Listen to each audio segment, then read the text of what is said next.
한국은행이 내년 실질 국내 총생산 성장률 전망치를 2.2%에서 2.1%로 하향 조정했습니다.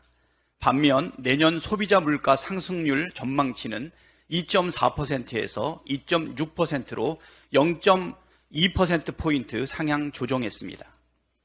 한마디로 성장률은 둔화되는데 물가는 여전히 치솟을 거라는 암울한 전망입니다.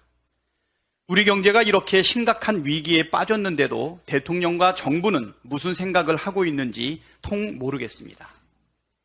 추경호 부총리는 최근 한 언론 인터뷰에서 1조 달러 이상 경제의 규모를 지닌 국가로 보면 대한민국이 가장 높은 성장률을 보이고 있다면서 내년으로 갈수록 경기 회복세가 뚜렷해질 것이라는 장밋빛 전망을 내놓았습니다. 그러나 추경호 부총리의 이런 전망은 별로 가능성이 없어 보입니다.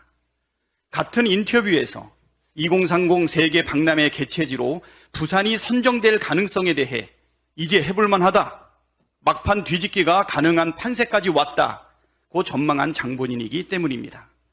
국민을 속이려는 전망이었는지 실제 그렇게 믿고 있었는지 알 수 없지만 결과적으로 크게 빗나간 전망을 내놓는 것을 보면 부총리의 실력이 어떤지 충분히 알 수 있습니다. 물론 경제정책 실패 책임을 물어 추경호 부총리를 경질하는 것은 당연하지만 지금의 경제 위기를 극복하기 위해선 정부의 경제정책 기조를 완전히 바꾸어야 합니다. 초부자 감세와 건전재정이라는 빛 좋은 개살구를 맹신하며 국가의 역할을 포기하고 서민이야 고통 받든 말든 외면한다면 상황이 나아질 리가 만무합니다. 조만간 경제부총리를 포함한 내각 개편이 있다는 전망이 나오고 있습니다. 하지만 경제부총리 한 명 바꾸는 정도로 해결될 경제 위기 상황이 아닙니다. 윤석열 대통령이 바뀌어야 합니다. 조금이라도 경제 위기를 극복할 마음이 있다면 부총리만 바꿀 게 아니라 경제정책 기조를 전면 수정하십시오. 대통령의 쓰임새는 무엇입니까? 자칭 대한민국 1호 영업사원 윤석열 대통령의 영업 능력이 최악이라는 것이 다시 확인됐습니다.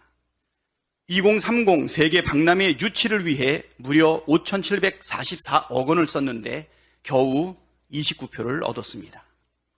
발표 하루 전만 해도 막판 대역전극이 가능할 것처럼 뻥쳤지만 결과는 참패였습니다. 기네스북에 오를 정도로 정상회담을 했다고 자화자찬하더니 만나면 만날수록 손실만 커졌습니다. 우리가 투자받기로 한 돈이 7조 원인데 외국에 투자하겠다는 돈이 105조 원, 마이너스 98조 원입니다. 정상적인 회사라면 이런 영업사원은 해고각입니다.